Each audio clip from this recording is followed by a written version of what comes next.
Hey, what's up guys? John here. We just picked up 30% of this street. We're putting a new mulch bed in at this house. This will be done probably end of day. Just put a new roof on it. Should rent like 1700 bucks a month. I'm gonna walk you down the street and kind of show you, because we're aggressively acquiring here. And I think that what we're doing, even though it's on a very small scale, we learned a lot of what we're doing from what private equity, I believe, is about to do in America. Massive private equity firms like Blackstone and Pradium Partners have backed a relatively new breed of homeowner, the corporation. This growing industry buys or builds single-family homes. And in this video, I'm going to talk about what private equity's plan is and how I think that this is going to be the biggest shift in American history. Like when we're talking about living standards, how people live, how people invest, all of this is going to go through this massive change over the next 36 months, 36 to 60 months. And it's going to present a massive opportunity for all of us to make a lot of money. So we'll look back. 2020, everyone went through a period of shutdowns and people questioning where they're living. And they started moving out of LA, New York, San Francisco, Philly and Boston. And they started going to places that were a little bit more business friendly, little no income tax, and presented a better opportunity for prosperity.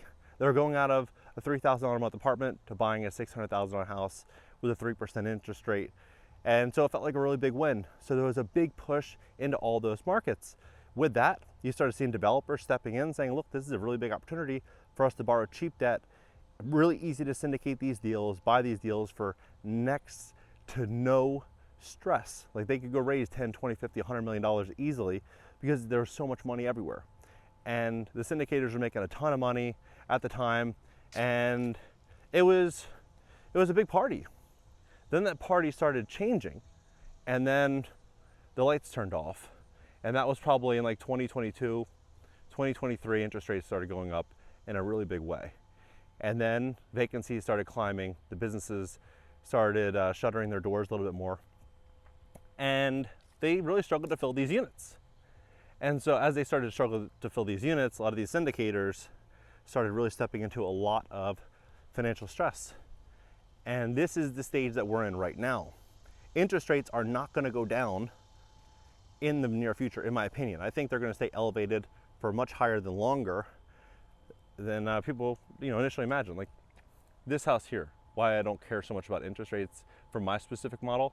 This house was purchased for $50,000. Needed a $50,000 rehab, all in $100,000. We're going to rent that for about 1,700 bucks a month, Section 8. $1,700 a month, Section 8. So if interest rates went to 10% on that deal, I don't really care. Like payment might go up $30 or $40 a month. It's not a big deal. But if you're talking about a $100 million loan and interest rates go up 1, 2, 3%, that's a tragedy. Right? It's a tragedy. But for Wall Street and for private equity, it's a massive opportunity. And so here's what I've learned from private equity, just from watching podcasts, reading a lot of books, and kind of following it throughout the years, is that Henry Kravis actually, he has a great quote. He's the co-founder of and founder of KKR, Kohlberg, Kravis, Roberts. And he bought a massive deal, and this deal was maybe 30 years ago, and the journalist congratulated him for buying that deal. Said, this is a massive win for you, and he essentially said, congratulate me when I sell it because any idiot can buy a deal. Like in short, that's what he said. And then eventually he did sell it. It did turn out well, but he ultimately said that everything comes down to operational excellence, right? So when you look at private equity and what I think they're going to do is private equity, obviously they have exposure in a lot of these rental markets. They're a part of a lot of these funds that, bought a lot of these overpriced assets. But what they're going to do is I believe they're going to step in and they're going to quietly acquire their competitors in these markets. So they're going to start to acquire properties, these 50, 100, 500, 1,000 unit apartment complexes with the amenities based on today's insurance, based on today's interest rates, and based on today's vacancy rates. So as they start to do this, they're going to end up doing two things. One, getting a great value because they're going to buy it for probably 50 to 60 cents on the dollar. But two, it adds more authority to their already strong portfolio in that market. And so as they get more and more and more authority, they can increase rents or decrease rents. And you might say, why would they decrease rents, John? Think of it like this. Let's say Nashville hypothetically has 20,000 units. And let's say ABC Private Equity, they own 3,000 units, right? But ABC Private Equity, the CEO and some of the principals, they know other people that own 1,000 units, 1,500, 800. They know these people in these markets, right? And so imagine if they got together and they said, we're going to rent 1 bedrooms at this price. We're gonna rent 2 bedrooms at this price. And then they slowly started dropping rents, 5%, 10%, 15%. And since it's non-rent control, they can drop these rents and they put more pressure on their competitors. As they put more pressure on their competitors, they can acquire their competitors at even more distressed values.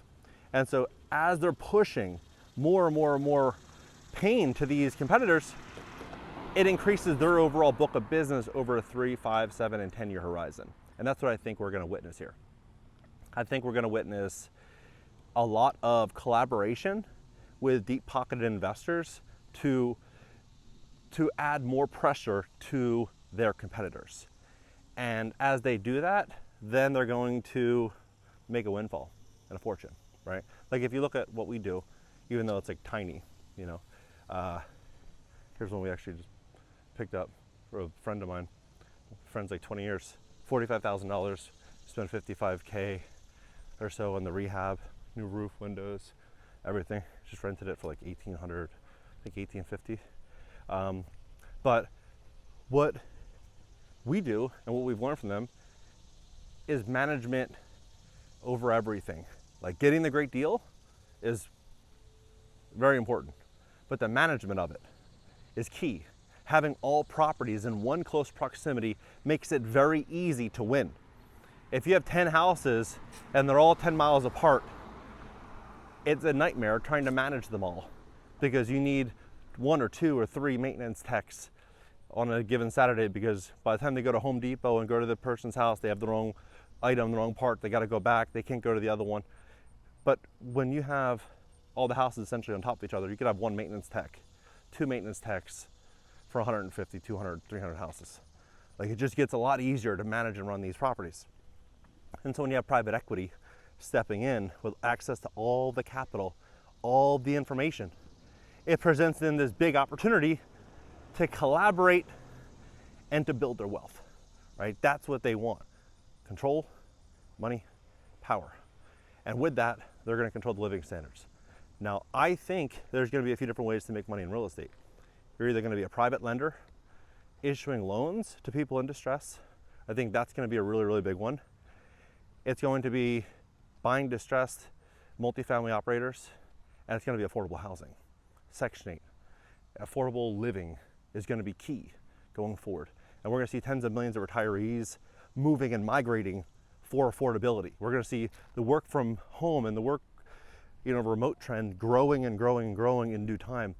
Because as the economy gets harder, it's going to be more about the business owner watching their expenses, right? And if people live in an affordable market, it's a little bit easier to get by on $50,000, $60,000, $70,000 a year. Like when you're where I am right here, you could, on $50,000 a year, call it $4,000 a month. If you own one of these homes in cash, your tax and insurance are probably $300, $350 a month.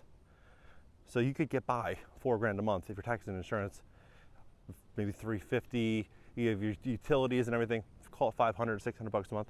You're going to get by, right? You'll have $3,400 left. $3,400 a month left. Versus if you were living in any other market, even if you owned your house outright, which would be, a stretch for most people, because it'd be a $500,000, $600,000, $700,000, $800,000 million house. Taxes and insurance, utility bills, everything is just unreasonable for most to be able to afford. This one is rented also, new roof, windows, garage door. Really nice house, nice tenants. Really just a good street overall. So you start to look at this. Most people are going to be forced to move to affordability. Most investors are going to be protecting their capital more and more and more out of fear that they might not be able to earn it back as easily. You know, in 2021, everyone was betting on meme coins and, you know, money was literally everywhere. So people had no scarcity. Now everything is so expensive that people watch every penny. Right? They're really, really watching the bottom line, and they're watching risk. So I think that's what lenders and smart operators are going to be doing. They're going to be buying distressed multifamily. They're going to be issuing loans backed by hard real assets at very favorable terms. They're going to be acquiring affordable housing, affordable properties for the win. Because when you look at these properties, if you were to, let's just call it 1,000 square feet, they're bigger, they're like 1,200, 1,300. Call it 1,000 square feet, at 200 bucks a foot, that's 200 grand. Plus the cost of the land and the carry for, 9 months or a year to do it. So you might be in 240, 250 if it's a 1,200 square foot house. We're buying these houses all in at 100, 125. So we're 50 cents on the dollar. So how I look at it is from the playbook of what private equity is doing. Private equity, they want to step in and acquire their book of business for 50, 60 cents on the dollar and roll up these buildings. That's what we're doing, just on a really small scale. And instead of it being a private equity company, it's Samantha the hairdresser, Joe the plumber, scattered all throughout America and looking for stability in an unstable world. So they'll buy one or two, see if it works, see if the income's coming in, build confidence, buy another one or two, and they continue to move up in that trajectory. And they look at it from the lens of, if I own 3, if I own 4, if I own 5, my retirement's set. But they generally move in with just 1 or 2, right? Private equity is doing the same exact playbook right now in these markets. They're moving very intelligently, and they're seizing this massive wealth transfer. And it's up to all of us to do the same exact thing at a level in which we can comfortably operate inside of. But I truly believe in this for these prices. I mean, look at this. Like, these look, to me, they look like $300,000 houses. $300,000 properties that we buy for, 100, 125. So I think the risk and the downside is limited on this. And I think that's what the smart, savvy real estate investors are looking at, risk and downside first. And I think private equity, we're gonna watch their AUM over the next couple of years go up 20, 30, 40, 50% as they start to acquire more and more and more distressed properties. Let's have a conversation about this, and I'll catch you next video.